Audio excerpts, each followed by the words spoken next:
त्यांचं नाव जरी वाचलं तर त्याच्या आधी सन्माननीय सदस्य मी म्हटलं असं गृहीत धरा. सन्माननीय सदस्य भास्करराव जाधव, राजन नाईक, अर्जुन खोतकर, विजय वडेट्टीवार, प्रकाश सोळंकेजी, जितेंद्र आव्हाडजी, सीमाताई हिरेजी, अमीन पटेलजी, रमेश बोरनारेजी, जयंत पाटीलजी, छगन भुजबळजी, सुनील प्रभूजी, सिद्धार्थ सिरोळेजी, चंद्रदीप नरकेजी, सुनील शेळकेजी, नितीन राऊतजी, अनुराधा चव्हाणजी, शेखर निकमजी, रोहित पवारजी, सुहास बाबरजी, राजेश पवारजी, बाबाजी काळेजी, गोपीचंद पडकरजी, मंजुळा गावितजी, अनिल मांगोळकरजी, राजू खरेजी, विक्रम पाचपुतेजी, कैलास पाटीलजी, सत्यजित देशमुखजी, अभिजित पाटीलजी, किसनराव वानखेडेजी, हेमंत ओगलेजी, हरून खानजी, देवराव भोंगलेजी, गजानन लवटेजी, देवेंद्र कोठेजी, अनंत नरजी, प्रवीण स्वामीजी, संजय देरकरजी, दुसऱ्या दिवशी अमित देशमुखजी, प्रवीण दटकेजी, वरुण सरदेसाईजी, दिलीप लांडेजी, संदीप क्षीरसागरजी, सुलभा खोडकेजी, संजय मेश्रामजी, सुधीर मुनगंटीवारजी,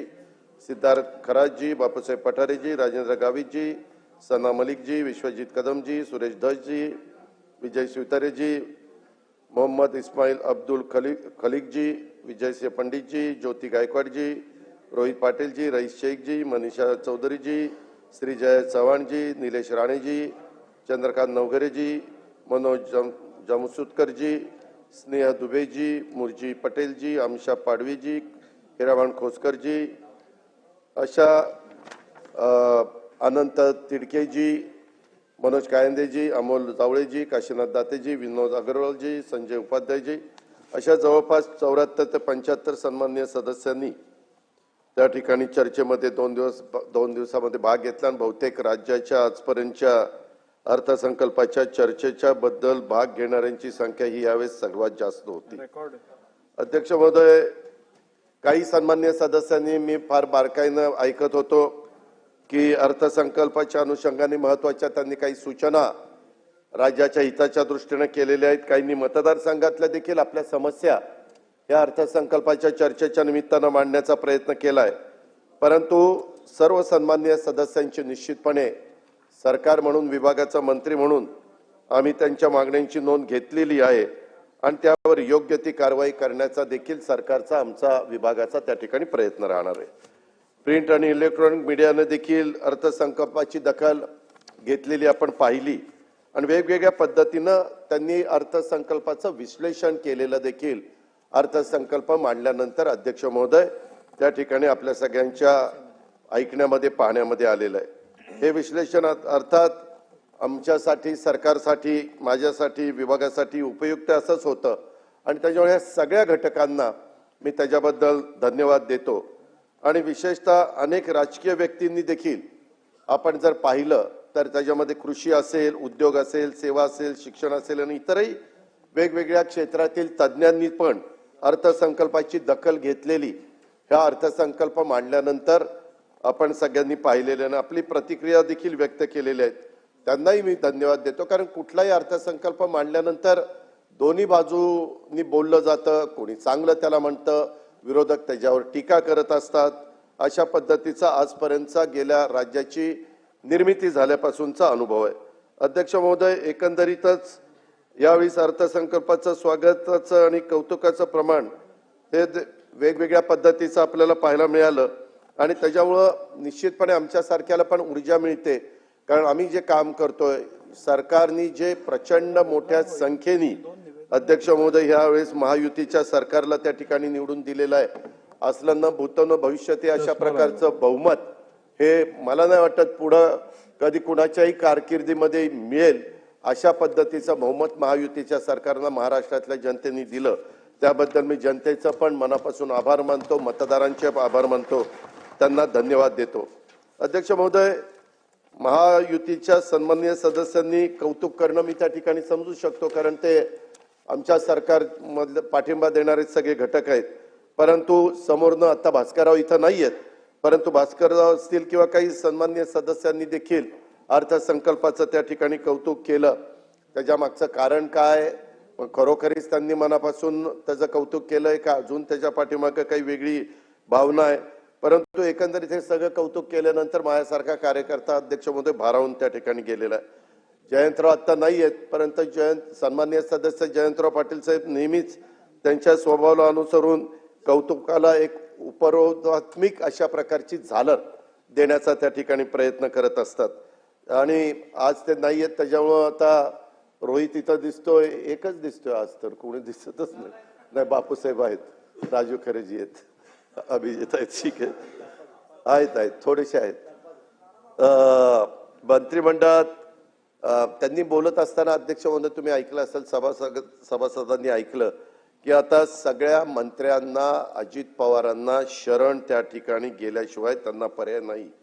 मला हे कळत नाही, ते इतक्या वेळेला अर्थमंत्री होते, मग अर्थमंत्री ज्यावेळेस अर्थसंकल्प सादर करतात त्यावेळेस काही त्या बाकीच्या मंत्र्यांनी काय त्या अर्थमंत्र्यांना शरण जायचं असतं का?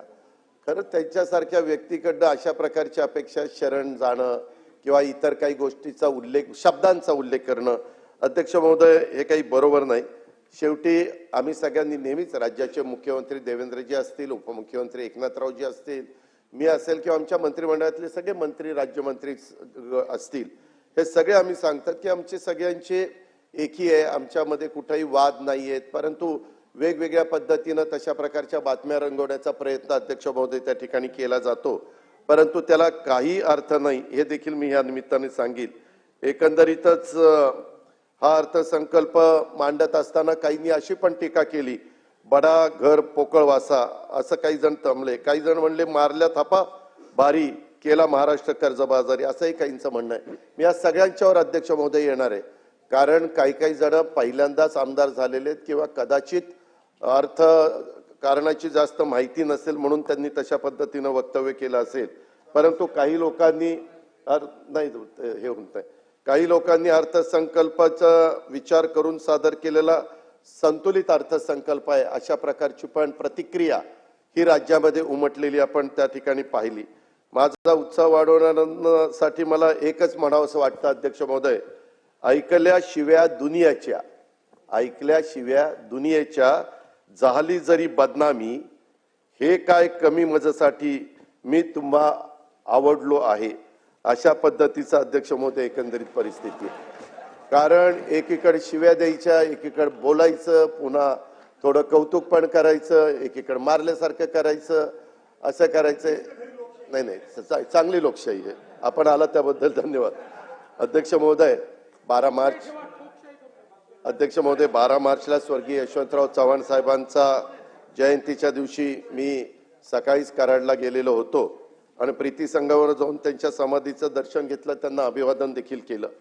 ते ज्या विचारसरणीनं जीवन जगले म्हणजे स्वर्गीय चव्हाण साहेब, त्याच विचारसरणीनं अध्यक्ष महोदय मी आजही माझं जीवन जगतोय आणि यापुढे देखील जगत राहीन हा माझा विश्वास मला त्या ठिकाणी निश्चित आहे. चव्हाण साहेबांच्या कृष्णाकाठ अनेक सन्माननीय सदस्यांच्या पैकी ज्यांना वाचनाची आवड आहे त्यांनी कृष्णाकाठ हे आत्मचरित्रात एक छान आठवण स्वतः चव्हाण साहेबांनी त्या काळामध्ये सांगितलेली आहे. त्यांच्या लहानपणी अनेक अडचणींना सामना करताना कधीतरी त्यांचंही मन निराश व्हायचं. अध्यक्ष महोदय शेवटी मनुष्य स्वभाव आहे, एखादं चांगलं काम करत असताना एखाद्या गोष्टीमुळे मन निराश झाल्यानंतर माणूस थोडासा नाराज होतो आणि अशा वेळी संस्कारानं श्रीमंत असलेल्या त्यांच्या आई पहाटेच्या जात्यावर दळण दळताना एक ओवी म्हणायच्या आणि त्या ओवी नेहमी चव्हाण साहेबांना प्रेरणा द्यायच्या. नका बाळांनो डगमगू, चंद्र सूर्यावरील जाईल ढगू, ही ओवी चव्हाण साहेबांना कायम धीर आणि संघर्ष करण्याचं बळ द्यायची. अध्यक्ष महोदय, जगाची किंवा देशाची अर्थव्यवस्थेचा विचार केला तर वर्षभरामध्ये आपण नीटपणे माहिती घ्या, त्याच्यामध्ये आर्थिक वृद्धीचा दरामध्ये मोठ्या प्रमाणावर त्या ठिकाणी घट होण्याचा कल दिसून येतोय आणि त्याला आपलं पण राज्य अपवाद नाहीये, ह्याची आम्हाला पण अध्यक्ष महोदय जाणीव आहे. अशा वेळेस हा अर्थसंकल्प सादर करणं ही आमची सगळी